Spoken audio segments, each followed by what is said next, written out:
अब आइए जानते हैं कि कौन है इजराइल की सबसे लंबे समय तक सेवा करने वाले प्रधानमंत्री बेंजामिन नेतन्याहू। एक ऐसे व्यक्ति जिन्होंने इजराइल की राजनीति पर अमिट छाप छोड़ी। उनकी असाधारण जीवन यात्रा पर एक नजर डाल लेते हैं।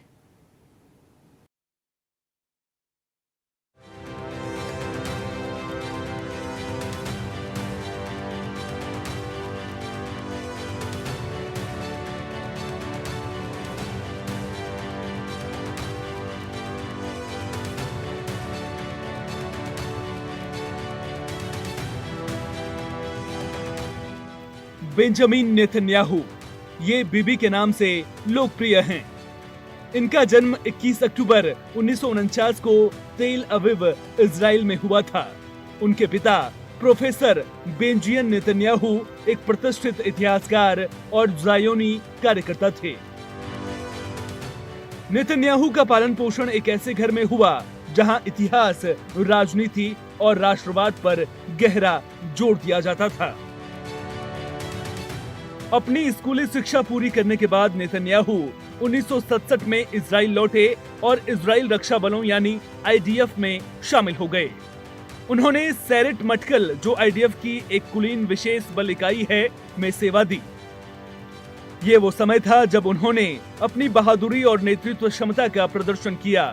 उन्होंने कई खतरनाक अभियानों में हिस्सा लिया, जिनमें 1972 में सबीना फ्लाइट 571 के अपहरणकर्ताओं के खिलाफ ऑपरेशन इसोटोप भी शामिल था। इस ऑपरेशन में उन्हें कंधे पर चोट लगी थी।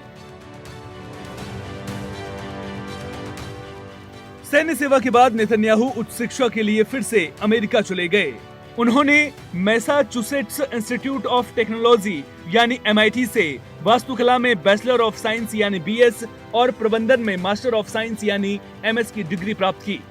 उन्होंने हार्वर्ड विश्वविद्यालय में भी अध्ययन किया। इस दौरान उन्होंने बोस्टन कंसल्टिंग ग्रुप में भी काम किया।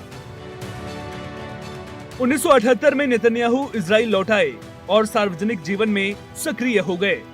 उनके भाई योनाथन नेतन्याहू का 1976 में एंटेबे छापे के दौरान निधन हो गया था, जिसने बेंजामिन पर गहरा प्रभाव डाला। 1982 से 1984 तक उन्होंने वाशिंगटन DC में इजरायली दूतावास में उप प्रमुख के रूप में कार्य किया। फिर 1984 से 1988 तक उन्होंने संयुक्त राष्ट्र में इजराइल के राजदूत के रूप में काम किया, जहां उन्होंने एक मुखर और प्रभावशाली वक्ता के रूप में अपनी पहचान बनाई। नेतन्याहू ने 1988 में लिकुड पार्टी के सदस्य के रूप में इजरायली संसद केसेट के लिए चुनाव जीता। उनकी राजनीतिक यात्रा तेजी से आगे बढ़ी। 1993 में वे लिकुड पार्टी के अध्यक्ष चुने गए और 1996 में केवल 46 साल की उम्र में वो इजराइल के इतिहास के सबसे युवा प्रधानमंत्री बने। उनका पहला कार्यकाल 1996 से 1999 तक रहा, जिसमें उन्होंने आर्थिक सुधारों और सुरक्षा पर ध्यान केंद्रित किया। 1999 में उन्हें हार का सामना करना पड़ा, लेकिन वे 2003 में राजनीति में लौटे और एरियल शेरोन के अधीन वित्त मंत्री के रूप में काम किया। वित्त मंत्री के रूप में उन्होंने इजराइल की अर्थव्यवस्था को उदार बनाने और मजबूत करने के लिए कई साहसिक सुधार किए।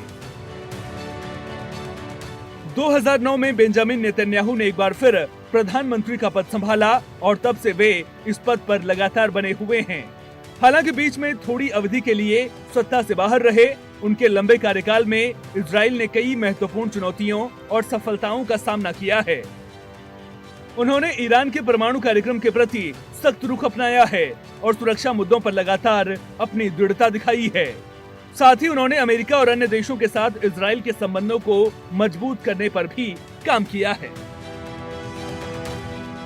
बेंजामिन नेतन्याहू एक जटिल और विवादास्पद व्यक्ति हैं।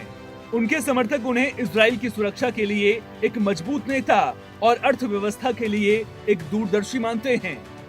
वहीं उनके आलोचक उन पर ध्रुवीकरण करने और इजराइल की लोकतांत्रिक संस्थाओं को कमजोर करने का आरोप लगाते हैं। भ्रष्टाचार के आरोपों ने भी उनके कार्यकाल को प्रभावित किया है।